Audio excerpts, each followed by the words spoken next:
ሰላም ብያለሁ ቴዲ። እንዴት ነው? እንዴት ነው? ደቂቃ ያዝ እንግዲህ ቴዲ አደራ እንዳትረሳ። ሁላችሁም በደቂቃ ነው እኮ 6 ደቂቃ። አይ፣ ዱላው በደቂቃ ይሆንልን ነው። ኤኒዌይስ ስለ ዶክተሮቹ፣ ስለ ሕክምና ባለሙያዎቹ፣ ስለ ጃዋር እና ስለ አሁን ተመሰረተ ስለተባለው ድርጅት አነሳለሁ። ባይ ዘ ዌይ ከህግ አንጻር መነሳት አለበት። የሕክምና ሰዎች በጣም አንደር ፔይድ ናቸው። ከኢትዮጵያ ጋር እንግዲህ ቅርብ ርቀት ላይ ያለች ብሎ የሚያስቧት በብልጽግና ኃይሎች በአፍሪካ ትልቁን ኢኮኖሚ ገነባን የሚሉት ጎረቤት ሀገር ኬንያ በወር ለኢንትሪ ሌቭል ዶክተሮች በወር 90,000 ብር ትከፍላለች። እጅግ የሚያሳዝነው ከኢትዮጵያ ዶክተር ብሄድ ትቀጥራለች፣ ምንም ችግር የለባትም። አክሰፕት የኢትዮጵያን ዲግሪ። ነገር ግን የኢትዮጵያ ዶክተሮች ዲግሪያቸው ለ5 ዓመት በጉልበት ይያዛል። አንድ ዶክተር ለ5 ዓመት በየወሩ 10 ሺህ ብር እየተከፈለው በግድ ታንቆ እንትን ይላል ማለት ነው፣ እንዲሰራ ይደረጋል። ኢቨን ኢፍ የኮስት ሼሪንጋቸውን ቢከፍሉ ማለት ነው። ኦኬ። ስለዚህ ሌላ ሀገር እንኳን ሄደው እንዳይሰሩ እስረኞች ናቸው።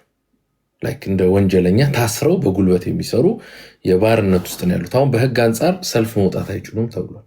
እንግዲህ ያው እኔ ይሄ ህግ ነገር ደስ ይለኛል ታውቃለህ። የኢትዮጵያ የሌበር ሎ ፕሮክላሜሽን 1156 2019 ላይ የወጣው ላይ እነዚህ ሰዎች ስትራይክ የማድረግ they have the right to strike ማመፅ ይችላሉ። 10 ቀን ግን ለማሰሪያቸው የፋብሪካ ሰራተኛውን የመንግስትም ሰራተኛውን 10 ቀን ፕራየር መስጠት አለባቸው። እነዚህ ሰዎች ከጀርባ የህግ ሰው እንደሚያማክራቸው የምታውቀው አይ ቲንክ 15 ቀን አካባቢ ሰጥተዋል፣ ኤክስትራ 5 ዴይዝ አይደል? ስለዚህ በህግ ትክክል ናቸው። ህገ መንግስቱ ምን ይላል? አንቀጽ 42 እናንበው። አንቀጽ 42 የፋብሪካ አገልግሎት ሰራተኞች፣ ገበሬዎች፣ የእርሻ ሰራተኞች፣ ሌሎች የገጠር ሰራተኞች ከተወሰነ የኃላፊነት ደረጃ በታች ያሉና የስራ ጠባያቸው የሚፈቅድ ሁኔታ የመንግስት ሰራተኞች የስራ ኢኮኖሚ ሁኔታዎች ለማሻሻል በማህበር የመደራጀት መብት አላቸው። ስለዚህ እነዚህ ሰዎች ያደረጉት መደራጀት አንቀጽ 42 ሀ የሚፈቅድላቸው ነው። በዚህ ውስጥ እንደፈለጋቸው እንዲንቀሳቀሱ 11 ቅድም ያነበብኩት 1156 ፕሮክላሜሽን 2019 ላይ ወጣው ይፈቅድላቸዋል። ህጋዊ ስትራይክ የማድረግ ስራ የማቆም አድማ የማድረግ መብት አላቸው ማለት ነው። ኦኬ። ስለዚህ ይህንን ህገ መንግስታዊ መብታቸውን ህገ መንግስቱን ተንተርሶ አንቀጽ 42ን ተንተርሶ የወጣው አዋጅ 2019 ላይ የወጣው አዋጅ የፈቀደላቸው መብት አትችሉም የሚል አምባገነን መንግስት መጥቷል። አሁን መንግስቱ ህገ መንግስታዊ መብትን የማያከብር ከሆነ ኢቭን የአሁኑ መንግስት ሌጋል መንግስት ነው ወይ ህጋዊ መንግስት ነው ወይ ብለና እንቀበሏለን። ቢኮዝ ስልጣኔን በህገ መንግስቱ ያገኘሁት ነው ብሎ ያስባል አይደል? ይሄ መንግስት ምርጫ ያደረገው በህገ መንግስቱ ነው። መንግስትነቱን አዘርት ለማድረግ አሁን በትግራይ ጦርነት ጊዜ መንግስት ነኝ ህገ መንግስቱን አሻሽሎ ነው መንግስት ይሆን። መንግስት ለመሆን ህገ መንግስቱን ይጠቀማል።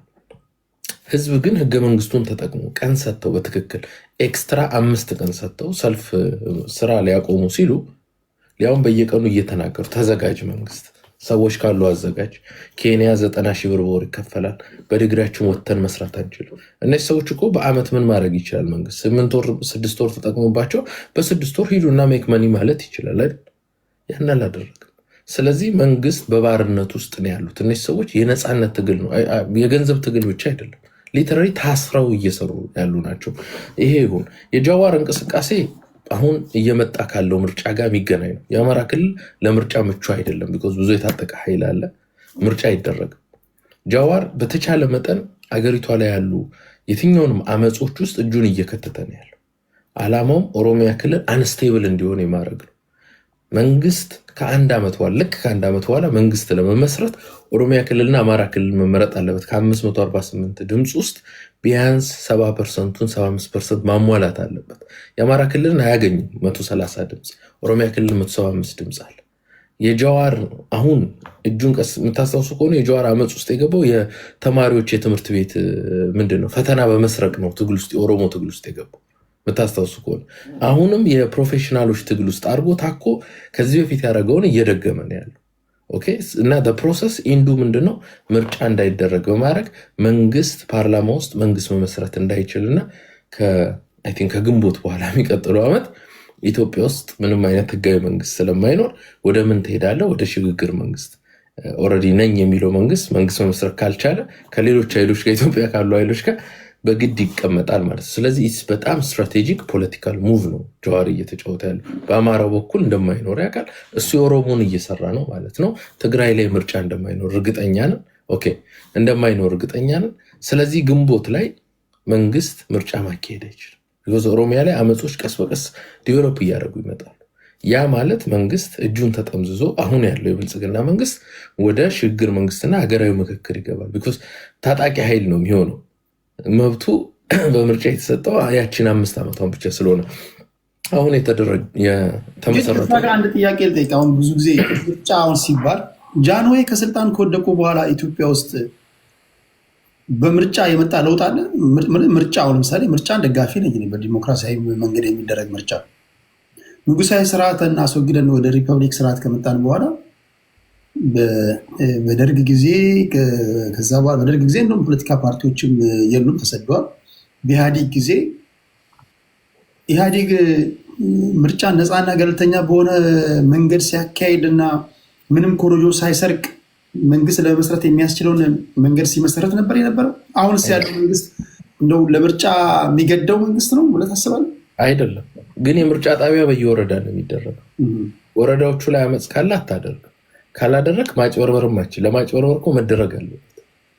መንግስት በትክክል ቢያንስ ፕሮሰሱን አልፈ መንግስት ካልሆን ገንዘብ የሚያበድርህ እንደ ኢንተርናሽናል የውጭ ኢንተርናሽናል ኮሚኒቲ ሀገራቶች ሪኮግናይዝ አያደርጉም። እንደ መንግስት ለአንተ ወርልድ ባንክ አያበድርም። ለአንተ ሌላው ሀገራቶች አምባሳደሮች ምርጫ ስትመረጥ እንኳን ደስ አለህ አይሉም። ቢኮዝ ምርጫውን ማድረግ አትችልም። ኦኬ። ስለዚህ እንደዚህ አይነት አጣብቂኝ ውስጥ በመክተት አብይም ታጣቂ ኃይል ይሆናል ከነ ብልጽግናው መከላከያ፣ እኛም ፋኖ ታጣቂ ኃይል እንሆናለን። ኦሮሚያ ውስጥ ያለውም ታጣቂ ኃይል ይሆናል። ትግራይ ያለው ምን ይሆናል? ሁላችንም ደሴም ስታትስ ኮ ምርጫማ እኮ ያደርጋሉ። ግን ምርጫ ኦልሬዲ አይደረግም። አሸናፊነቱ አስቀድሞ የታወቀለት አይደረግም። ምርጫ የሚደረገው በየወረዳ ነው። ለምሳሌ አማራ ክልል ምርጫ ለማድረግ ብትፈልግ የት ታደርጋለህ? ከተሞች ምናምን ዙሪያ ልታደርግ ትችላለህ። ወረዳዎች ላይ ግን ጦርነት አለ። መጥቶ ምንም ምርጫው ሊደረግ ቀን መጥቶ 10 ሰው ታጣቂ መጥቶ ጦርነት ቢያነሳብህ አማራ ክልል 90% በቁጥጥራችን ስር ነው ይላሉ ብአዴን ሰዎች። ከተሞች 90% ከተሞችን ተቆጣጥረው ከተሞችን ብቻ ከጥቁር አስፋልት ውጭ መንግስት አሁን የመጨረሻው የጠየቀው ጥያቄ እንደውም ስለተፈጠረው ድርጅት የተፈጠረው ድርጅት እንዳለ ያያቸው 13 አመራር የሚባሉት እያንዳንዳቸው 80 እና 90 ወታደር አጃቢ ይዘው ነው የተንቀሳቀሱት ከተለያየ ቦታ 90% የተቆጣጠረ መንግስት እነዚህ ሁሉ ሰራዊት እንደፈለገ ከአንድ ቦታ አንድ ቦታ ሲንቀሳቀስ ሊያልቻለም ሊያስቆማቸው አልቻለም። ቋራ ነው እንዳሉትም ቋራ ነው ስብሰባን ያደረጉት ወይስ ከኢትዮጵያ ውጭ? ሱዳን አካባቢ ማለት ከሸዋ ተነስተው ከወሎ ተነስተው ከምን ሰላም እየተባባሉ እየተገናኙ ፎቶዎቻቸው ማርቆስ ላይ ተነስተው የተለያየ ማርቆስ ዙሪያ ተነስተዋል። የተለያየ ቦታ ላይ ፎቶ ተነስተዋል በየሀገሩ ይሄዱ። ያ ማለት ከፍተኛ ነፃ ቀጠና አለ ማለት ነው። ምርጫ መደረግ አይችልም። ይሄን ባይዘው ጀዋር ጠንቅቆ ያውቃል። ፖለቲከኛ ነው። እኛም ፖለቲካ ነው የምንሰራው። ትግባባለህ ላይ ይገባሃል። ፖለቲካ ምታክ ከሆነ ሌላ ሰው ፖለቲካ ሲጫወት ይገባሃል ምን እያደረገ እንደሆነ። ጀዋር ኦኬ የተማሪዎች አመፅ ልክ በፊቱ 2014-15 ላይ ሲሰራ የነበረው አለ ፈተና እየሰረቀ ምናምን ያለው እሱ ሙቭ እያደረገ ኦሮሚያ ክልል ላይ የታጠቀ ኃይል ባይዋጋ ምርጫ ግን እንዳይደረግ ማድረግ ይቻላል። ለምሳሌ ምርጫ ግን ይበጠብጣል ህዝቡ በቃ እንደከታሰብ። ይሄን ደግሞ አርጎት ያውቃል። ሪሰርፌስ ነው የሚያደርገው። የከፋው የኦሮሞ ወጣት አለ ያንን ያደርጋልና እዛ ፕሮሰስ ነው። አማራ ጋር ጋራንቲድ ነው። ኦልሬዲ የታጠቀ ኃይል አለ። ጀዋር መሐመድ አሁን የቀድሞውን አቅም አለው ብለህ ታስባለህ? ሶሻል ሚዲያ ላይ ምናልባት በጠቅላይ ሚኒስትሩ አውት ስማርት አልተደረገም? ተደርጓል። አሁን ግን ከዜሮ ጀምሯል። ላይክ ሂዝ ሜኪንግ ኢት አጌን ላይክ ሰዎች ደግሞ የዘለሉትን መሰናክል ደግሞ መዝለል አይከብድም። አሁን እንደ አዲስ ደግሞ ኢትዮጵያ ደግሞ ብሎ ትላንት ከነበረው ቶን ቀይሮ ማለት ሂዝ ፕሌይንግ ኢት ጉድ። እሱ በሰፊው እናወራለን። ባይሆን ኦኬ ብሔርተኝነት እየተሽበደበደ ነው እየከሰመ ነው። ምክንያቱም ለጀዋርም ኢትዮጵያ እያሉ ነው ሌሎችም ኢትዮጵያ ጀዋር የሚጠቀመው የእስክንድር ቴስት ያለው አሁን እስክንድር ኢትዮጵያ የሚመስል አማራ ብሔርተኝነት ለዘብ ያለው ጀዋርም የኦሮሞ ብሔርተኝነት ሆኖ ኢትዮጵያዊ ከለር ያለው ሆኖ አዲሱ የፖለቲካ ሙቭ ነው። በፊት በጣም ሃርድ ኮር የሆነ ብሔርተኝነት ነው አይደል የነበረው። ያሁኑ ደግሞ ለዘብ ባለ ቢኮዝ አብይ ኦልሬዲ ቶኑን ቀይሮታል። የኢትዮጵያን የሚመስል ቴስት ፈጥሯል። ስለዚህ በዛው ጌም እየተጫወቱ ነው ማለት ነው። ቴንክ ዩ። በነገራችሁ ላይ የጀዋር አካሄድ አንድ እኔ ያደነኩት በሚጫወትበት የመጫወቻ ሜዳ ላይ እዛው ተጣብቆ አልቀረም። ጠቅላይ ሚኒስትሩ የብሔርን ፖለቲካ ከሱ በተሻለ የተጫወተ ነው። በተለይ ከእስር ቤት ከወጣ በኋላ ኦሮሞ ተበድልሃል ወይም ደግሞ የኦሮሞ ጥያቄ አልተመለሰም ልትለው አትችልም። ወይም ደግሞ ከትላንት ወዲያ ኢህአዴጎች ላይ እንዳነሳሳው የኦሮሞን ወጣት ቄሮዎችን አብይ ላይ ልታነሳሳ አትችልም። አብይ ላይ ማነሳሳት ቢችል ይሞክሮታል። ኢምፖስብል ቢኮዝ ጠቅላይ ሚኒስትሩ ከሱ በተሻለ ሁኔታ በቆቆ ነው የተጫወቱ ነው። ስለዚህ ምንድነው ጀዋር ያደረገው? እዛው ሙጥኝ አላለም። ኢትዮጵያ እኛ እኮ ስለ ብሔር እያወራን እየከሰምን ነው እንዴ? ስለ ኢትዮጵያ አይነት እናስብ እንጂ የጋራ ቤታችን እየፈረሰ ነው አለ። አንዳንዴ ለዛ ነው አላማን አትቀይር መንገድን ግን መቀየር ጥሩ ነው የሚባለው። ለዛ ነው ፋኖችም እንደዚህ አይነት መግለጫ ወጥቷል። እንደ ኢትዮጵያ እናስብ፣ ትግላችን ከመላ ኢትዮጵያ ጋር በጋራ በመሆን ነው ብሏል። እስኪ እሱን ጉዳይ እናወራለን። ሶራ አንተ ነው ወይስ ቡኖ ነው? የሚያሳዝነኝ እሱ ብሔርተኛ ያደረጋቸው መንገድ አንዳንድ ያልቀይሩ አሉ። አንዳንድ ሰውየው የተቀየረ ነው፣ የተቸከሉ ግን አሉ። እስኪ አንድ ሰው ኮመንት ላይ መቸከል አይሆንልኝም ብለህ ታይፕ አድርግ። ሶራ ወደ አንተ ልምጣ። 5 ደቂቃ ወይ 6 ደቂቃ? ብዙ ስለማልቆይ 6 ደቂቃ አለሽ። አመሰግናለሁ ቴዳ። አሁን አኪላ ካላቸው ነገሮች ማለስማማባቸው ነጥቦች አሉ። አንደኛ ነጥቦች የጤና ባለሙያዎች የነፃነት ትግል ነው እንጂ የሚያደርጉት የብር ብቻ አይደለም ምናምን ነገር ብሏል። እነሱ ራሱ እየጠየቁት ያለው ስለ ደሞዝና ስለ ጥቅም ነው በአብዛኛው እያነሱ ያለው ጥያቄ። ለምሳሌ ማንኛውም ሰው ኮስት ሼሪንግ ከከፈለ በኋላ ከኢትዮጵያ ወጥቶም ሌላ ቦታም በግል መስራት ይችላል። ይሄ ችግር የለም እኔ እስከማውቀው ድረስ ማለት ነው። ሁለተኛ ደረጃ ደግሞ 5 ዓመትም የተገደበበት የነበረው በ27 ዓመት ዋናው ምክንያቱ የሕክምና ባለሙያዎች እጥረት ስለነበረ ሀገራቸውን ማገልገል አለባቸው ተብሎ ስለሚታሰብ በዛ መልኩ ነበረ 5 ዓመት ግዴታ እንዲያገለግሉ የሚደረግ የነበረው። አሁን ኖርማሊ እኮ የሕክምና ባለሙያ ምንድነው ተመርቆ 6 ዓመት ራሱ ስራ እያጣ ያለበት ሁኔታ ነው ያለው በአብዛኛው ማለት ነው። በአብዛኛው ያ ነገር ከከፈሉ እናንተን ካሉ መውጣት ይችላሉ። ይሄ ሌላ ጥያቄ ነው። ግን ኖርማሊ ግን የመሰብሰብ መብታቸው ኦር ሳምቲንግ የተከለከለ አይመስለኝም። ምክንያቱም አሁን እስከ ነገ በ5 ቀነ ገደብ አስቀምጠዋል። ከዛ በኋላ የሚመጣውን ነገር አይተን ኦፍኮርስ የመንግስት አይፈቅድም ለሰላማዊ ትግል በሩ ክፍት አይደለም ምናምን ብሎ መናገር ይቻላል ብዬ አስባለሁ። አሁን ያለውን ሁኔታ አላወቅንም በምን መልኩ እየሄደ እንደሆነ። አሶሲዬሽን አላቸው። ያኛው አሶሲዬሽን ምን አይነት እንቅስቃሴ እንደሚያደርግና የወደፊቱን እርምጃ አናውቅም። ሁለተኛ ደረጃ ደግሞ ኢትዮጵያ ውስጥ ለሚቀጥለው ዓመት ምርጫ አይካሄድም በእርግጠኝነት ብሎ አማራ ክልል ላይም ኦሮሚያ ክልል ላይም ምናምን ብሏል። ኖርማሊ ኢትዮጵያ ውስጥ አሁን ለምሳሌ ትግራይ ክልል የፓርላማ ውስጥ ተወካይ የለውም በአሁኑ ሰዓት በጊዜያዊ አስተዳደር እየተመራ ነው። በትግራይ ክልል ላይ ምርጫ ስላልተካሄደ ማለት ነው። አማራ ክልል ላይ ለምሳሌ እንዳለው በ90% ከተሞችን ከተቆጣጠሩና ሌሎች ኦሮሚያ ክልል ላይ ምርጫ ከተካሄደ ምርጫው የማይካሄድበት ምንም ምክንያት ያለ አይመስለኝም እንደሚገባኝ ማለት ነው። ምርጫውን አንደኛ ሁለተኛ ደግሞ ዛሬ ላይ ቁጭ ብለን የዛሬ ዓመት የሚመጣውን ፖለቲክስ በኢትዮጵያ ተለዋዋጭ የፖለቲካ ሂደት እርግጠኛ ሆኖ መናገር በጣም ከባድ ነው። በጣም ተለዋዋጭ ስለሆነ ማለት ነው። ምክንያቱም አሁን ፋኖም ኢትዮጵያዊ የሚመስል መግለጫዎች እየወጡ ስለሆነ በጣም እርግጠኛ ሆነን አማራ ክልል ላይ ምርጫ አይካሄድም፣ ትግራይ ክልል ላይ ምርጫ አይካሄድም፣ ኦሮሚያ ላይም እንደዚህ ምናምን ብሎ መናገር በጣም ከባድ ነው። ሁለተኛ ደግሞ ኢትዮጵያ ኦሮሚያ፣ አማራና ትግራይ ክልል ብቻ አይደለም፣ ሌላም ኢትዮጵያ ክፍል አለ በጣም ብዙ ማለት ነው። ኦሮሚያ፣ ደቡብ ክልል፣ ሶማሌ፣ አፋር፣ ጋምቤላ ሁሉ ኢትዮጵያዎች ናቸው። እነዚህ አካላቶች በሙሉ ምርጫው ላይ ተሳትፈው የፈለጉትን ፓርቲ መርጠው 50+ ቮት ካገኘ መንግስት የማይመሰረትበት ምክንያት የለም ማንም ማለት ነው። ግን አሁን እንደዚህ ተደርጎ ይሄ ምርጫ አይካሄድም እንደዚህ አይሆንም የሰላማዊ መንገድና ዲሞክራሲያዊ መንገድን መዝጋት ራሱ እኮ የማያስኬድ ነገር ነው። ወደ ፋኖም ወደ ሰላማዊና ወደ ዲሞክራሲያዊ ፓርቲነት ተቀይሮ ይሄን አጋጣሚ ተጠቅሞ በምርጫ በቀላሉ አብይ አህመድን መጣል ይቻላል። የክልሉን መንግስት መቆጣጠር ይቻላል።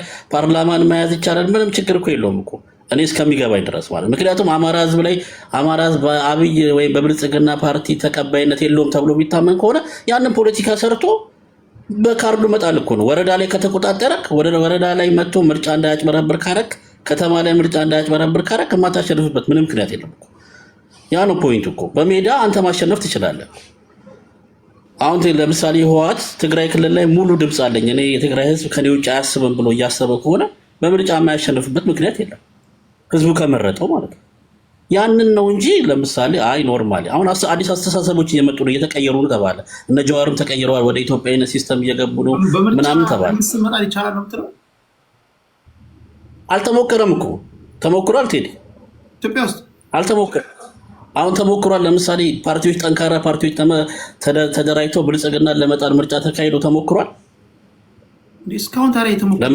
እስካሁን እኮ በብልጽግና ጊዜ አንዴ ነው ምርጫ የተካሄደው። ኢትዮጵያ ውስጥ እንዳጠቃላይ 6 ምርጫ የተካሄደው። እስካሁን በሰላማዊ መንገድ የሚታገሉ የፖለቲካ ፓርቲዎች ምን እያደረጉ ነው? እየሞከሩ ነው። ትግል ነው፣ ይቀጥላል። የሰላማዊ ትግል እኮ አንዱ ትግል እኮ የተባለበት መንገድ እኮ ትግል ነው። አንዴ ተሸንፋለህ። አሁን ለምሳሌ ትላንት እንኳን በወጣው ዘገባ እናት ፓርቲ ምርጫ ቦርድ የሚሰጠውን መንግስታዊ ድጎማ አቁሞበታል። ለእናት ፓርቲዎች እንደገና ኢንፊልትሬት አድርገህ ትገባባቸዋለህ። አንዳንዱን ታዋክባለህ፣ ታስራለህ።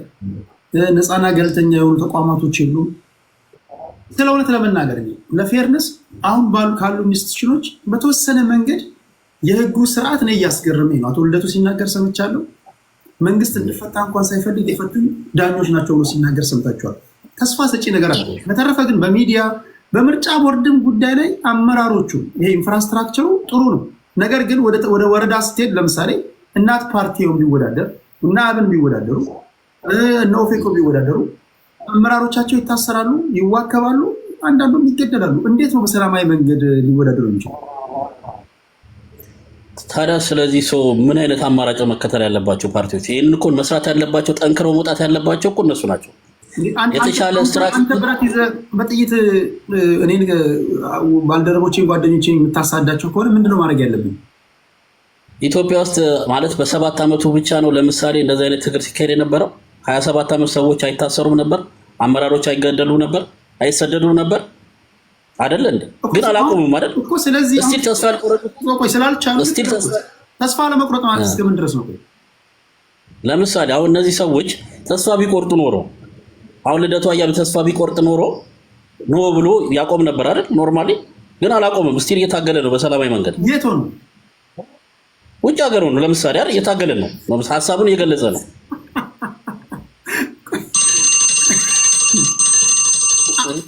አገር ቤት እንዳትገባ ብለው በየትኛውም አየር መንገድ የከለከልከው ሰውዬ ተስፋ አትቁረጥ ማለት ነው ማለት ነው። ቤት በኩል ይግባ እኮ ገባኝ። እሺ አሁን ልደቱ እንደ ኤግዛምፕል ነው ያነሳነው። አሁን አንተ ያነሳው ተስፋ ሳይቆርጥ ልታገል ብትለው ይሄ ሰውዬ ከሀገር በቃ አባረርክ እኮ ሀገር አልባ አደረግከው። እሺ አሁን ምን ያድርጋው? ምንድን ነው የቀረው ነገር? ጫካ ከመግባቱ አሁን ገብቶኛል። አሁን ይህን ሰውዬ ውጭ አድርግ። ለምሳሌ 27 ዓመት ሰዎች ኢትዮጵያ ሳይኖሩ ውጭ ሀገር የታገሉ ፖለቲከኞች የሉ አሉ አይደል? ኢትዮጵያ ውስጥ ሳይሆኑ የታገሉ ሰዎች እኮ አሉ አይደል? ዝም ብለው የሚቃወሙ የነበሩ ማለት ነው፣ መሬት ላይ ሳይገቡ ማለት ነው እኮ አልኩህ እኮ ገባኝ። አሁን አንተ ያነሳው ለምሳሌ እናት ፓርቲ ኢትዮጵያ ውስጥ ነው ያለው። ግን ይሄ ሆነ ብሎ ግን የፖለቲካ ትግሉን አላቆመም። እስቲል እየታገለ ነው። ለምሳሌ አሁን እይታ አንድ ሰው ለምሳሌ እኔ አንተን ማውረድም ማውጣትም እችላለሁ አይደል? በተሰጠኝ ስልጣን የቲክቶክ ስልጣን ማለት ነው። ስልጣን አለኝ። አንተ ግን እኔ ወደ ላይ ካላወጣሁ በስተቀር እኔ ቤት መግባት አትችልም። እኔ አሁን ካወረድኩ አንተ በቃ አሁን በላከ ቁጥር ማወርድ ከሆነ አሁን መሐመድ መቶ ታገል ግድ የለም ቢለኝ ይሆናል። እኔ እኮ እያወረድኩ ነው፣ እዚህ ጋር እንዳትመጣ እያባረርኩ ነው። ሰው ታዲያ ትግል የተባለው ለምንድን ነው ታዲያ? ትግል እኮ መውደቅ መነሳት ያለበት ነገር እኮ አይደል? እኔ መቀየር አለብኝ፣ እኔ መስተካከል አለብኝ። አንዳንድ ኦይል አሁን የመንግስት ነገር ያንን እኮ ነው አሁን መንግስት አቋሙን እንዲቀይርና ወደ ትክክለኛው የዲሞክራሲ አቅጣጫ እንዲመጣ ያንን ነው መታገል ያለብን እኮ። ስለታሰርኩ ወይም መታገል ያለው መንግስት ሆን ብሎ ነው የሚያደርገው እኮ። መሆን ያለበት ተቋማቶችና መንግስት የተለያየ ነው። ተቋማት ማለት መንግስት ኖረም አልኖረም ሀገርን እና ሀገር የሚያስቀጥሉ ተቋማት ኢንፍራስትራክቸር ነው። ለምሳሌ ምርጫ ቦርድ፣ ሚዲያ፣ የፍትህ ስርዓቱ፣ ፍርድ ቤት፣ ፖሊስ፣ እነዚህ ገዢው ፓርቲ ማንም ሆነ ማንም ሀገርንና ህዝብን የሚጠብቁ ህዝብ የሚተማመንባቸው ተቋማቶች ናቸው። ሀገርን የሚወድ አንድ መሪ ለሁላችንም የሚበጅን እነዚህን ሲገነባልኝ ነው ለኔ ሀገር አለችኝ ልል የምችለው። ገባ? ወንዶች ሀገር አለችኝ ሊሉ የሚችሉት መንግስትን ከሰ ለምሳሌ ኬንያ ጎረቤታችን በተደረገ ምርጫ ራይላ ኦዲንጋ ለአፍሪካ ዩኒየን ፕሬዚዳንት የተወዳደሩት ኡሁሩ ኬንያታን ከሰውት ነበር። ምርጫ ቦርዱ ግራ ቀኝ ካየ በኋላ ኡሁሩ ኬንያታ ምርጫ አጭበርብረሃል፣ ምርጫው መደገም አለበት ብሎ ወሰነ። አያው ተቋም ሲኖር ለአንተ ይፈረድልሃል ሀቅ ካለህ ማለት ነው። አሁን ያ ባልሆነበት ሁኔታ ላይ የተቋሚ ፓርቲዎች ምንድን ነው የሚያደርጉት? እኮ እሱን እኮ ነው ያልኩህ እኮ። አሁን አንተና እኔ የምናወራው እኮ የተወሰነ ፖይንት ነው የተሳሳተው። ግን አሁን ለምሳሌ ያንን እነዛ ተቋማት ትክክለኛ ስራ እየሰሩ እንደሆነ ቼክ ኤንድ ባላንስ የምናደርግበት ሁኔታ ለምሳሌ ምርጫ ተወዳደረ፣ ምርጫው ፍትሃ አይደለም ብለህ ከሰህ ፍርድ ቤት ድምፅ ካልተሰማና የማይሆን እርምጃ ከተወሰደ ኦፍኮርስ አዎ ልክ ነን እንላለን። ግን ያ ስቴፕ ላይ አልደረስንም እኮ ገና እኮ። አሁን ወደዛ ስቴፕ ራሱ ለመቅረብ አልቻለም ወይ? ምርጫው ሲደርስ ለምሳሌ እንደባለፈው ምርጫ እንወዳደርን ብለህ ትወጣለህ። እሺ እንዴት ነው ቼክ ኤንድ ባላንስ የምናደርገው? እነዚህ ተቋማት እድሉ ተሰጥቶ እኮ ለምሳሌ ተጠቅመበት እንደዚህ አሁን እንደ በጀት ተከልክለ ምናምን ምርጫ ደረሰ ተወዳደርክ፣ ምርጫው ተጭበርብሯል ብለህ ለመክሰስ ራሱ መሳተፍ አለብህ እኮ። አልተጭበረበረም ለማለት መሳተፍ አለብህ እኮ።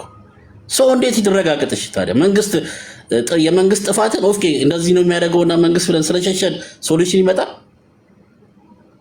እንዴት ነው ታዲያ ወደ ዲሞክራሲያዊ መንገድ የምንሄደው ታዲያ? መንግስትም እንደዚህ ያደርጋል። ስለዚህ እንሽሽ፣ አንሳተፍ፣ አንታገል፣ ያስረናል፣ አንታገል፣ እንሽሽ። የት ጋር ነው የምንቀራረበው ታዲያ? ተሳትፈን ወይም የሆነ ነገር ሄደን ስቴፕ ሄደን ከዛ በኋላ ምርጫ አንድ የመጨረሻ ጥያቄ ልጠይቅና ደቂቃውን ትጠቀማለህ። በቴ ኡርጌሳን ታውቃቸዋለህ? በኦሮሞ ፖለቲካ ውስጥ በሰላማዊ ትግል አቀንቃኝነታቸው ወደር የማይገኝላቸው ሰው ናቸው። አንድም ቀን ንግግራቸው ራሱ በጣም አንደበተ ርቱዕ ናቸው። የሰከኑ ሰው ናቸው። ሰላማዊ ታጋይ ናቸው። ከአንድ ከፈረንሳይ ሚዲያ ጋር ኢንተርቪው ባደረጉ በሳምንቱ ተገደሉ። ከእስር ቤት ወጡ በኋላ በሰላማዊ መንገድ በፍጹም በሰላማዊ መንገድ የሚታገሉ ሰው ናቸው። አሁን በቴ ኡርጌሳ ተገለዋል። የት ሆኖ ይታገሉ?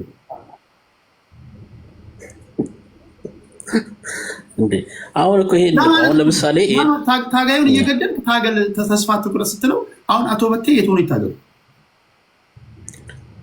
አሁን እኮ ይሄን ነው። አሁን ለነዚህ ሰዎች ለጠፋው መት ተጠያቂነትን እያሰፈንን ለነዚህ ሰዎች ያለነው ደግሞ ሰዎች ደግሞ በፓርቲ ትግል ደግሞ አገሪቷ ላይ ያለውን የዲሞክራሲያዊ መብትና በር እስከ መጨረሻው ድረስ እንጠቀመው ነው ፖይንት። ይሄ እስከ መጨረሻው ድረስ እንጠቀመውና we will see that point እኮ በቃ ከዛ በኋላ እንወስናለን። ዛሲት አሁን ለምሳሌ ይሄ መንግስት እኔ እንዳልኩ ቅድም እኔ የትጥቅ ትግልን አልደግፍም ኖርማሊ።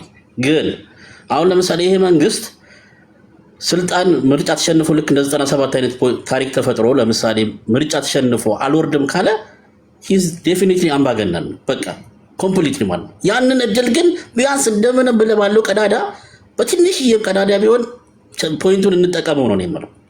ያለችውን ፖይንት እንኳን ማለት ነው። ሰዎች መስዋዕት እየሆኑ ሰው በትጥቅ ትግል እኮ ዛሬ 150 ሺህ እየሞተ አይደል እንዴ?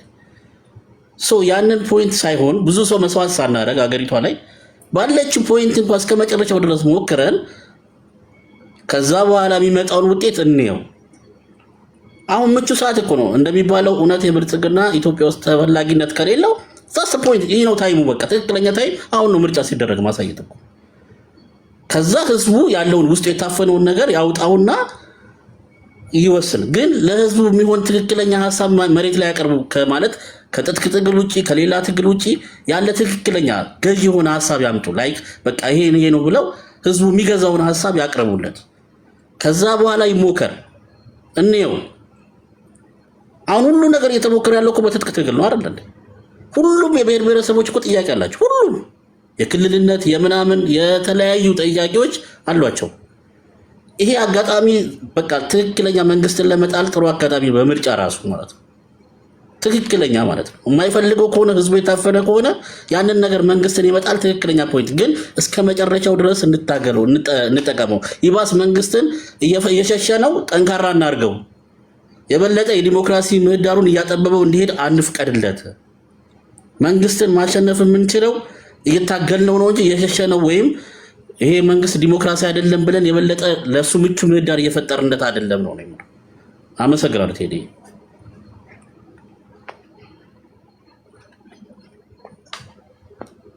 ከመጽሐፍ ቅዱስ አንድ ቃል ነው ትዝ ያለኝ። እቺ ልበና ወደ መሐመድ እመጣለሁ። ኦሪት እንትን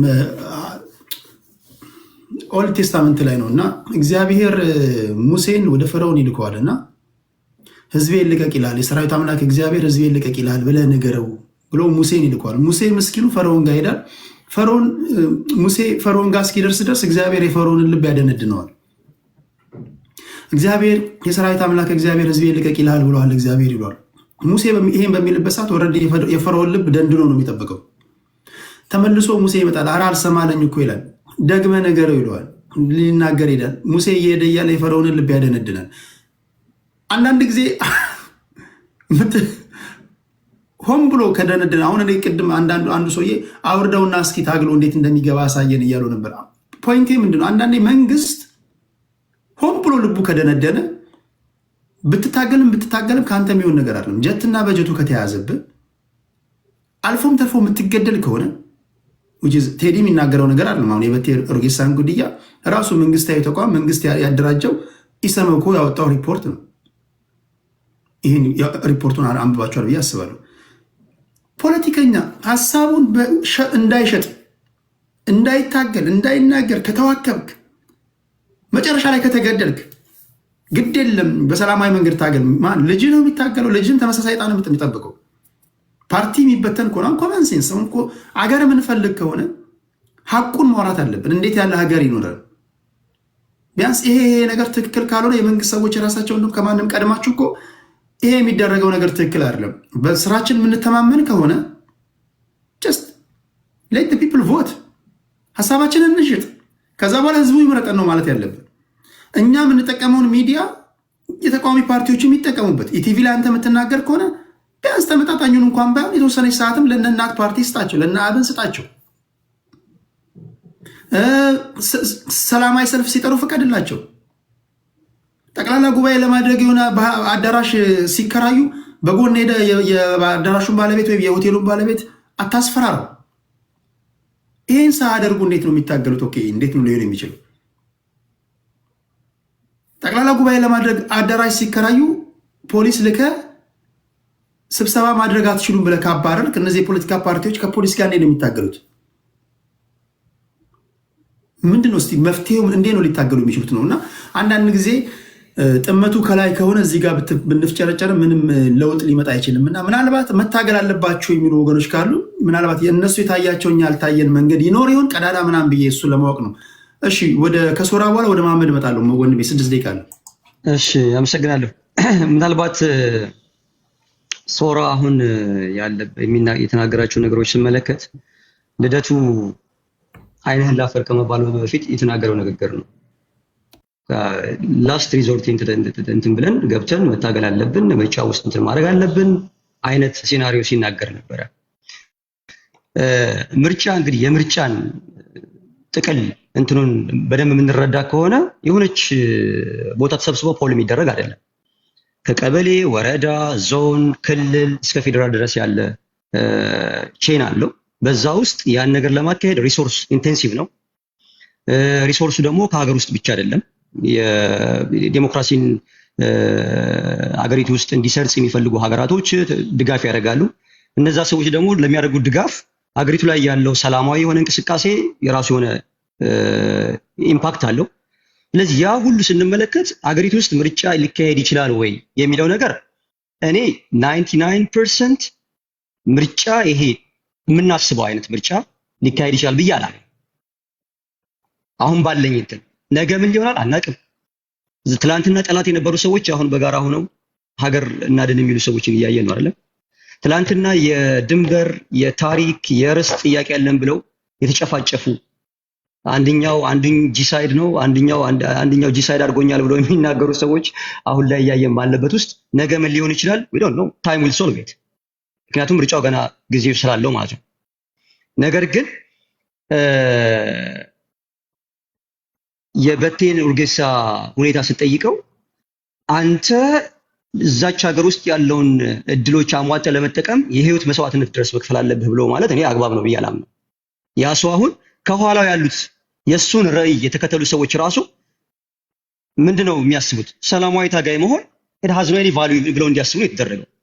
ምክንያቱም የሱ ሰላማዊ ታጋይ መሆን እሱን ብቻ አይደለም ልጆቹን፣ ባለቤቱን፣ ሌላው የሚያጨበጭበው የተወሰነ ቀን ነው የሚጮኸው። ለዚያ በሆነበት ሰላማዊ ትግል መቼቱን የሚያሟላ ሁኔታ ከሌለ ሰላማዊ ትግል አማራጭ የማይሆንባቸው ሁኔታዎች አሉ። ሰዎች እስከ መጨረሻው ጥጋታቸው ድረስ በሰላማዊ ትግል ሊሄዱ ይችላሉ። አዎ ለምሳሌ ልደቱ አያሌው እኔ ካወቅኩት ጀምሮ 1997 ነው ልደቱ አያሌው የማውቀው ከነ ዘውዴ ጋር የሆነ የፖለቲካል ፓሽን እንዲኖረን የሚያደርገን እኔ በእኔ ጀነሬሽን ልደቱ ነው ብዬ ነው የማስበው። በዛን ሰዓት ጀዋር መሐመድን አላውቀውም። he was like የኮሌጅ ተማሪ ወይ ምናምን ነበር በዛ ሰዓት ነበር። ለብዙዎች ልደቱ ከዛን ካልክ ብርሃኑ ነጋ እና አብዛኞቹ የኢትዮጵያዊነትን የሚያቀነቅኑ የነበሩ ሰዎች ናቸው። የፖለቲካውን ዲስኮርስ ከኢህአዴግ ጋር የነበረውን ነገር ሲያሳዩ ነው የነበሩት። አሁን ልደቱ የት ነው ያለው? ሰላማዊ ትግል ልደቱን በልቶታል። አገር አልባ ታሪክ አልባ በእነሱ ኮንቴክስት ማለት እሱ አይደለም ያን እያለ ያለው።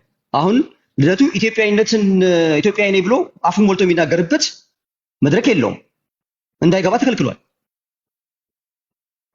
ይሄ ምንድነው? በግፍ ኤግዛይል የተደረገ ሰው ነው ብዬ ነው የማስበው። ስለዚህ ሰላማዊ ትግል ያንን ከሆነ የሚያወርስህ ለራስህም አትሆንም፣ ለምታገልለት ማህበረሰብም አትሆንም። በነገር ላይ ከሽፍ ያለው ብሏል ልደቱ እኮ ቃል በቃል የኔ ፖለቲካ አካሄድ በቃ ከሽፍ ያለው ብሏል። ፋይናል እንትኑ እኮ እያየን ነው። ይሄ የውጤት ተኮር የሆነ አናሊሲስ ልስራ ካልክ ልደቱ ከሽፍ ያለው የሚለው ነገር ያስሄደዋል። ነገር ግን ከራሱ አቋም አንፃር ሰላማዊነትን መርህ አድርጎ ከመሄድ አንፃር ልደቱ ኮንሲስተንሲ ያለው ሰው ነው ብዬ ነው የማምነው። ሰላማዊ ትግል የሆነ ታይም ላይ ዳይቨርት አድርጎ ገብቼ ልክ እንደ ብርሃኑ ነጋ ጫካ ሁሉ ገብተው ምናምን ካረጉ በኋላ ተመልሰው ሰላማዊ ታጋይ መስለው መንግስት የገቡበት መልኩ ቆሞ መሄድ ይችላል። ለእኔ ብርሃኑ ነጋና ልደቱን በመክሸፍ ረገድ ከአውትፑት አንፃር ከግለሰባዊ ስብዕና አንፃር ማንኛውን የከሸፈው ብለህ ካልከኝ ለእኔ ብርሃኑ ነጋ ነው የከሸፈው። ከግለሰባዊነት ኮንሲስተንት ከመሆን አንፃር ትጥቅ ትግል ላይ የነበረ ሰው ነው። ሁሉን ነገር ረስቶ ገብቶ የራሱን የሆነ የፖለቲካል ጥማት እየተወጣ ስላለ ማለት ነው ህዝብን ችግር ሊቀርፍ የሚችል ነገር ሰርቷል ብዬ ስለማላምን፣ ልደቱ ግን በራሱ ፐርስፔክቲቭ ለራሱ ግለሰባዊ ኮንሲስተንሲውን ጠብቆ በመሄዱ ውጤታማ ነው ብዬ አምናለሁ። ፍለጠው ቁረጠው ተዋጋ ተገዳደል ስላላለ ማለት ነው። ነገር ግን እንደ ጥቅል በሱ የፖለቲካል ትግል ውስጥ ተስፋ አለን ብሎ የሚያስቡ ሰዎች እሱ ሲጨናገፍ ውስጣቸው ላይ የተሟጠ ነገር አለ ብዬ አምናለሁ። በዛ መልኩ የልደቱን የማየው። ከዛ ውጭ ግን አሁን የተቋቋመውን ቅድምም ብያለሁኝ የአማራ ፋኖ ህዝባዊ ኃይል የሚባለው ጉዳይ እስቲል በራሱ ደጋፊዎች መካከል ያሉ ቤቶችን እያየ ነው፣ ንግግሮች አሉ። አንዳንድ ፖስት የሚደረጉ ከዛም ፖስት የሚደረጉ ነገሮችን ስንመለከት ምክንያቱም ግልጽ የሆኑ መርህን የተከተለ ለሁሉም አፉን ሞልቶ ክሪቲሳይዝ ለማድረግም ወይም ደግሞ እንደዚህ ነው የሚል አናሊሲስ ለመስጠት የሚያስችል መረጃ አለ ብዬ አላምንም። እኔ ባለኝ እንትን ማለት ነው። ሰዎች የራሳቸውን መላምት የሚሄዱበት ሁኔታ አለ። የሆኑ የወጡ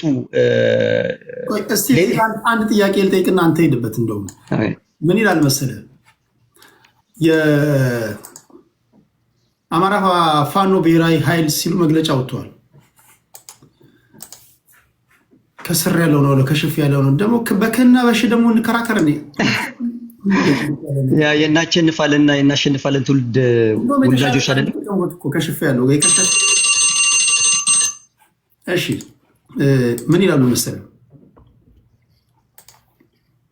ለመላ ኢትዮጵያውያን የአማራ ህዝብ ህልውና ተጋድሎ የኢትዮጵያን ህልውና የማይፈታተን ይልቁንም በጋራ ትግል የሚያምን አታጋይ ድርጅት የሚመራ ነው።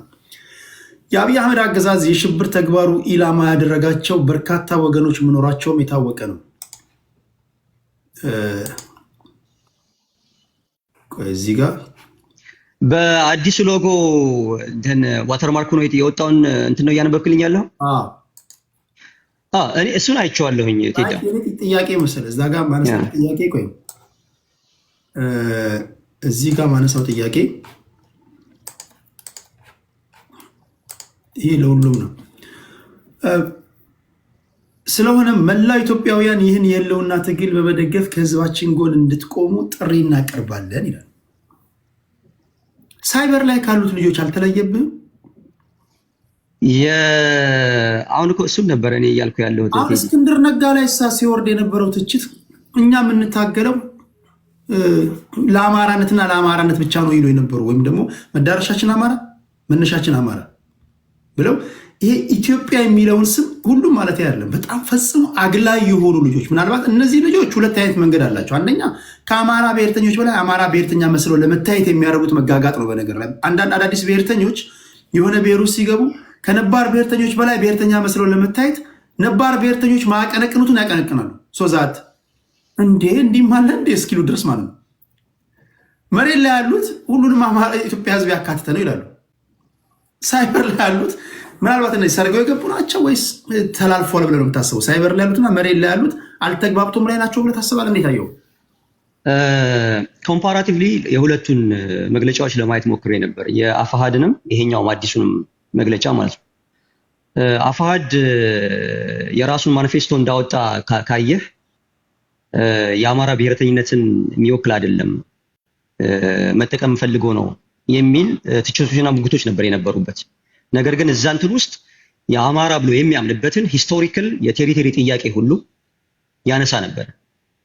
የወልቃይትና ጸገዴን፣ የራያን፣ ከክልሉ ውጪ ያሉ የክልሉ ተወላጆች ወይም ደግሞ በእነሱ አጠራር የአማራ ብሔሮች የሚሏቸው ሁሉ ባሉበት ቦታ እንደ ቁጥራቸው፣ እንደ ወረዳቸው እና እንደ ቁመታቸው ሪፕሬዘንቴሽን የሚያስፈልጋቸው እንደሆነ ከተቻለ ጂኦግራፊካል የሆነ አወቃቀር ሊከተሉ እንደሚችሉ ነበር ሲናገር የነበረው የእስክንድር ግሩፕ ማለት ነው።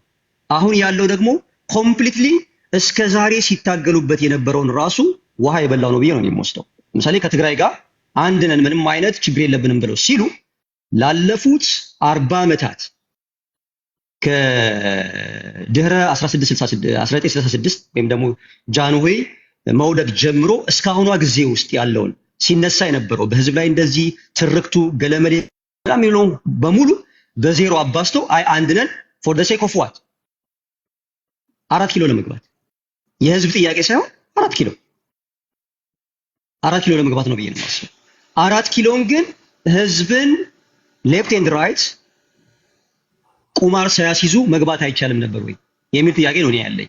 ኦኬ፣ የመጨረሻው ጥያቄ እዚህ ጋር አይተህ ከሆነ የክልሉ ተወላጅ ነው ጥያቄ የለውም።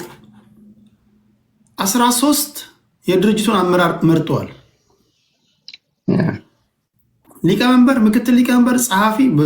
በመሰረቱ ድርጅት ሲመሰረት ሊቀመንበር ይታወቃል፣ ጸሐፊ ይታወቃል፣ ፐብሊክ ሪሌሽን ላይ የሚሰራ ሰው ይታወቃል፣ ቃለ ጉባኤ ሁሉም ልዩ ልዩ አለ። ሶዛት አሁን የዚህ ድርጅት ቃለ ጉባኤ ያዥው ማን ነው ብትል እኔ ነኝ ብሎ የሚመጣ መኖር አለበት።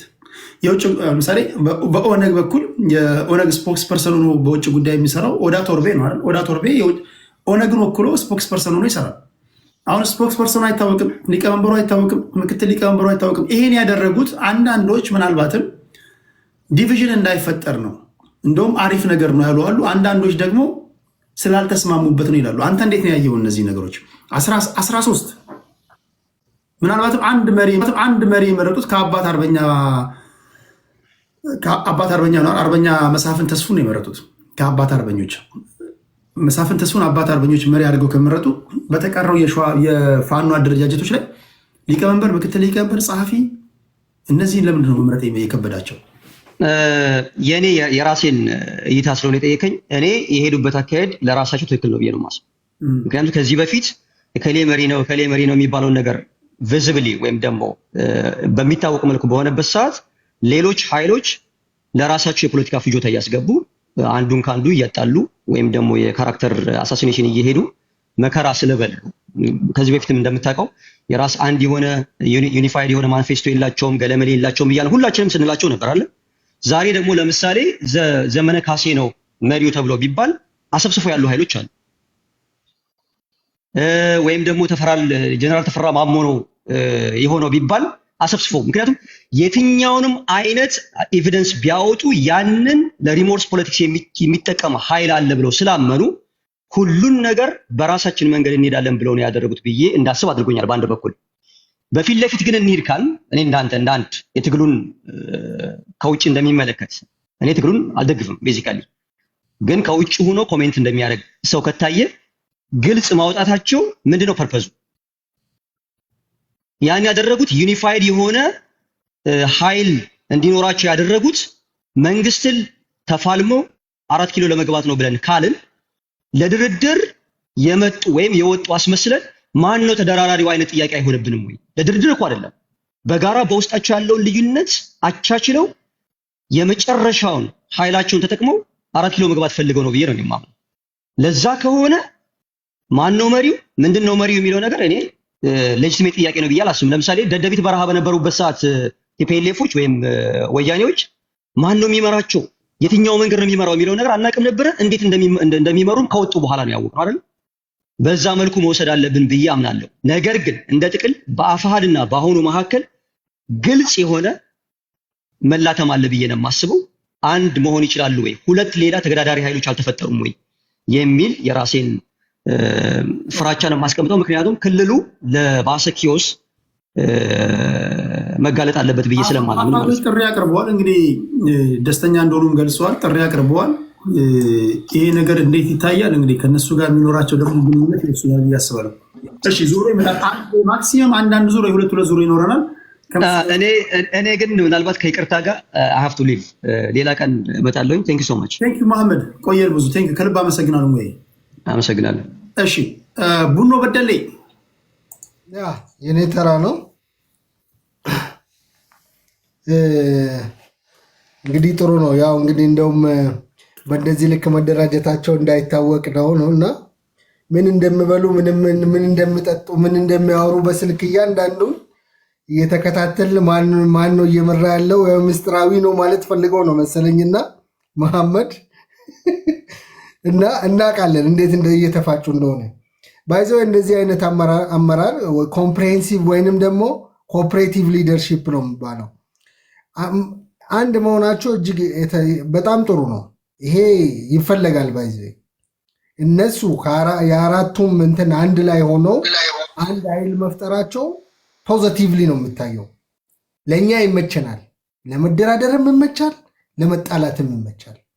ግን አመራራቸው ግን ይሄ እኮ ትግል ነው እየተመራ ያለው። ይሄ ማሪን ነው ኮኦፕሬቲቭ ወይንም ደግሞ ኮምፕሬሄንሲቭ ሊደርሺፕ ነው የሚባለው። ብዙ መሪዎች አሉ። አንተም መሬን ትባላለ። ይሄ የትግል አይደለም፣ የፕሮዳክሽን ነው፣ የፋብሪካ አመራር ነው። እና ትንሽ እነዚህ መሀል እኮ ቴዲ አንድ ቦታ ተሰብስቦ የሆነ ዝም ብለህ ቦምብ ክርችፍችፍ ቦምብ ብትጥል ይፋጃሉ እኮ እዛው ማለት ነው። እና እንደዚህ እርስ በርሳቸው እኮ በጣም ነው የሚጠራጠሩ። ይሄ ማለት እኮ ነው ራሱ እኮ ወንድማችን ነግሮናል። የራሳቸው እያንዳንዳቸው 200 ምናምን ጋርዳላቸው አለ። ይሄ በጣም ጥሩ ነው። ባይዘ you will see the result ታላችሁ ውጤቱ ማለት ነው። ለማንኛውም ወደ እንትን ሲመጣ ሐኪሞች መብት አላቸው ይፈቅድላቸዋል ብሎ እንግዲህ እዚህ ያለነው ቴዲ እኛ እናነባለን፣ ታውቃለህ። ፖለቲክሱንም አዋጁንም እናነባለን። የማዳም ቅመሞች ሜቢ ሰብስበው የሚያወሩ አሉ። እነሱንም ዲስሪስፔክት እያደረኩ አይደለም፣ ግን እንደዛ የሚያስቡ አሉ። እዚህ ሰራተኛና አሰሪ በ1156 ዝባር 2011 በወጣው ነው እየተመራ ያለው ማለት ነው የኢትዮጵያ መንግስት ሰራተኛ። በዚህ አሰሪና ሰራተኛ አዋጅ ቁጥር 137 ዝባር 2 መሰረት ከዚህ በታች የተጠቀሱ ተቋማት ስራ የማቆም አድማ ማድረግ አይችሉም ነው የሚለው። እነዚህ ተቋማትም አየር መንገድ፣ ቴሌ፣ ሆስፒታል፣ ክሊኒክ እና ፋርማሲ ናቸው። ይሄ ያስጠይቃል። ፈርሞ ነው የገቡ በዚህ ልክ ማለት ነው። ይሄ ሂፖክራቲክ ኦያዝም ጭምር ነው ማለት ነው። ይሄን ሁሉም መገንዘብ ይጠበቅበታል።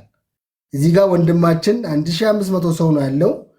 የተሳሳተ መረጃ እንዳትወስዱ፣ ህገ መንግስታዊ መብት አላቸው ያለ ነው። የላቸውም። የሰራተኛና አሰሪ አዋጅ በደነገገው አንቀጽ መሰረት የመስራት ግዴታ አለባቸው። ጥያቄያቸው ግን ፖዚቲቭሊ የሚታይ ነው። ቤዝድ ኦን ሜሪት አገሪቷ ባላት አቅም መሰረት መመለስ አለበት። ይህን መንግስት ይወስዳል ወደፊት። ይሄ በደንብ ተጠናክሮ የሚሄድበት ነው የሚሆነው። በደንብ መታየት ያለበት ባይዘው ቴዲ አሁን የኛ ፖለቲካ የከሸፈ ፖለቲካ ነው። ተቃዋሚ ምን ያደርግልን? እንደውም እኛ እኮ ተቃዋሚ ዊዶን ኬር እኮ ተፎካካሪ ነው የምንፈልገው። የምፎካከር እንጂ የምቃወምማ ምን ያደርጋል? ምን እስኪ ከህዝብ ጋር አንድ ይሆኑ። ይሄ ቡድን ፈርስት ኦፍ ኦል አንድ ሆኖ አላደል ራሱ። እስኪ የወሎ ሰው ይቀበለው፣ እስኪ ቤተ አማራ የሚባሉ ህዝቡ ይቀበለው። እኛ እኮ ስለምናቅ ነው፣ እንሄድበታለን እኮ እያየን እኮ ነው። ህዝቡ እስኪ ይቀበለው ይሄን ቡድን። አይታል ዛሬ ያደረጉት የነበረው ከሰዓት በግ 5 በግ የገበሬውን ወስዶ እያረደ አንዱ ጎፈሬ እንትን አድርጎ ይሄ ወስደን ነው የማን ነው ምለው የካድሬ ነው ምለው። ካድሬ አማራ አይደለም እንዴ? ወገኑ አይደለም እንዴ? የሱ ቤተሰብ አይደለም እንዴ? እኔ ተደራጁ። ግን አንድ ቅድመ ሁኔታ ልንገራቸው ቴዲ በደንብ እና አማራ ኪላ ሁሉም ቴክን ኮንሲደር ማድረግ ያለባችሁ እናንተ አንድ መሆናችሁ ጥሩ ነው። ግን ለህዝቡ ምንድን ነው ያስቀመጣችሁ? ትምህርት ቤት ይዘጋል እንደ በፊቱ? እስኪ ወደ መደራደርም እንሄዳለን። በሌላ ነገርም ከሆነ በጣም ቀላል ነው ለኛ። በትምህርት ቤት ይዘጋል። አማራ እናት የተከበረ ማህበረሰብ ይፈናቀላል። ታፈናቅላላችሁ።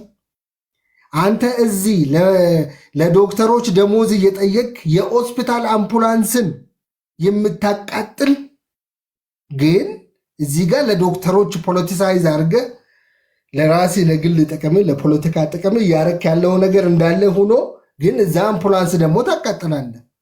ለዶክተሮች እየተከራከርክ ነው በቤት ማለት ነው። እዚህን ባይዘወይ የኛ ፖለቲካ ክስረቱ በደንብ መታየት አለበት። ቴዲ አሁን ጥሩ ነው። ኢዜማውን አካዳሚ እየከፈተ ነው አለው። ኢዜማ አካዳሚ ማንም ሰው ፖለቲካ መማር ይፈልጋለሁ የኛን የማህበረሰቡን ኢኮኖሚ ስነ ልቦና ተረድቼ ፖለቲካ ውስጥ ኢንተርቬን ማድረግ እፈልጋለሁ የሚል ግለሰብ ካለ ኢዜማ አካዳሚ ኦልሬዲ እንትን ብሏል፣ ተቋቁሟል። ስለዚህ ኢዜማ አካዳሚ ገብቶ ታምሮ ፖለቲክሱን ከዛ በኋላ ወደ መረጠ ፖለቲካ ተቀላቅሎ የትኛውንም ፖለቲካውን ማራመድ ይችላል። ከዛ ውጭ ባይዘወይ የሚደረገው እያየን ያለነው ነገር የተበላ ፖለቲካ ነው። እኛ እኮ ይህን ህዝብ እኮ ሂደንበት ሰርተናል እኮ። በቃ ተበልተሃል፣ ተቀድመሃል። ሂደን ህዝቡ ጋር ተወያይተን አማራ ህዝብ ጋር ገና ማለት ነው 2013 ህዝቡ ጋር ሂደን ተነጋግረን ስለ ትርክት አውርተን ስባል የነበረውን ነገር ህዝቡ እንዴት እየተጎዳ ስለነበረ ረድተን ነው የመጣ ነው። አንተ ዛሬ ከየት ነው የምታመጣ? እስኪ ይህን ገበሬ የምታሳምንበት ስነ ልቦና አለ ወይ? ይህን የተለመደ ክላሽ ይዘህ ትሄዳለህ፣ ትመታለህ። ብሊቭ ትመታለህ። አይተሃል? ማርሼት እንትን ድሮን እየሸሸ ከፖል ጋር ተጋጅቶ አይኑ ምን እንደሆነ አይተሃል? እንደዚህ አይነት ታጋይ ነው አላቸው። እንግዲህ አይዶን ነው ምን እንዴትስ ተብሎ ከነዚህ ጋር መወያየት እንደሚቻል በጣም አስቸጋሪ ነው። ይሄ ነው አለው። ኦኬ፣ ከልብ አመሰግናለሁ። ወደ አኪላ መጣለሁ። አንዳንዶቻችሁ ኮመንት ላይ ያየውኝ ነው ሰዎችን ማፈን የለመዳችሁ የተለየ እሳቤ የምታባሩ ይሄን ቤት እንደዛ ይመስላችኋል። ይሄ ሰዎች በነፃነት ሀሳባቸው የሚገልጹበት ቤት ነው። ሌላ ቦታ ሄድና ሌሎችን አፍናቸው፣ እዛ ተፋፈን። እዚህ አስሎንጋስ ጨዋ እስከሆንክ ድረስ ሀሳብን ትናገራለህ። ከኔ ጋር ምንም ጉዳይ የለም። እኔ ከሁሉም ጋር በሰላም ነው የምኖረው። የኔ ፕሪንስፕል ያ ነው። እሺ ቡኖ ከልብ እናመሰግናለን ለጥልቅ ትንታኔው። ድሮን ከሞተር ላይ ነው የወደቀው። ድሮን እየሸሸ ወደ ላይ ሳይ ድሮን አየ። እንግዲህ እንደዛ ነው። ድሮኗ ፐርፐዝ እሱ ማርሸትን ፈልጋ ነው ወይስ ለሌሎች የመጣች ነው? ምን ትፈልገዋለች? ሳዩ ባይዘወይ ሲሰበሰቡ ምን ይላሉ መሰለ? ስብሰባ ላይ ደንገጥ ብለው ሲነሱ ተው የፓብሊክ ነው የህዝብ አውሮፕላን ነው የሚባለው እና በጣም ነው የምትፈራ። ባይዘወይ ሲሰበሰቡ እሁድ ሰንበት አለና ሰንበት ይሰበስባሉ። ያው ከቤተክርስቲያን ሲመለሱና ወደ ሰማይ ያይና ደንገጥላል። እንትኑ የነሱ አባል ማለት ነው። ግን አንተ ቡኖ እያየኸኝ አውራ። ዘመነ ካሴ ከዚህ በኋላ ቆሞ ከተራመደን የፖለቲካ አቆማለሁ ብለህ ነበር። ከወገብ በታች እግሩ የለም ብለህ ነበር። አዎ አሁን የምናየው እግሩ ምንድን ነው እኮ? ያው የጅብ ቆዳ ታውቃለህ አንተ። ምን ይድናል እኮ እንዴት አይድንም? የአማራን ህዝብ መቂኔ እየጠጣ ደማቸውን እየጠጣ 3 ወር ነው። በ3 ወር ውስጥ እግሩ ተመቷል። ዱቄት ሆኖ ነበር። ዳነ። በቃ ይድናል። ሶፋት አንተ አድንም እንዴ? ስፖርተኞች እኮ እጃቸው አጥንት ተሰብሮ ወገብ በታች የለም እግር የለም። ቆሞ ከሄደ የግራ እግሩ ነው አልኩ። የግራ እግሩ ቪዲዮ አለ ማምጣት ትችላለህ። የግራ እግሩ የለም አልኩ። ተመቶ ታጥፏል። እኔም አይቻለሁ። ግን 3 ወር በኋላ ነው እሱ መጥቶ መግለጫ ሰጥ አይደል? በ3 ወር ውስጥ ደግሞ አይዳንም። እንኳን እንደዘመነ የበከል እየበላ በከል ማለት የፍየል ግልገል እየበላ አይቅርና የትኛውም እንትን ይድናል በ3 ወር ውስጥ። እንግዲህ ከወገብ በታች ግራ እግር ጠፍቶ በአማራ ክልል ያለ ፍየል የሚጠግን ከሆነ እንግዲህ በጣም ይሄ ሁሉም ሰው ከወገብ በታች ጉዳት የደረሰባችሁ ሁሉ ወደዛ ክልል መሄድ አለባችሁ ማለት ነው። እንዲህ በ3 ወር የሚጠግን ከሆነ እሺ፣ አኪላ ወደ አንተ ልምጣ። እኔ እንኳን ማስታውሰው እግሩ እንደተቆረጠ ነበር የተናገረውና እግሩ አድጎለት ነው በሚል ቢስተካከል ጥሩ ይመስለኛል።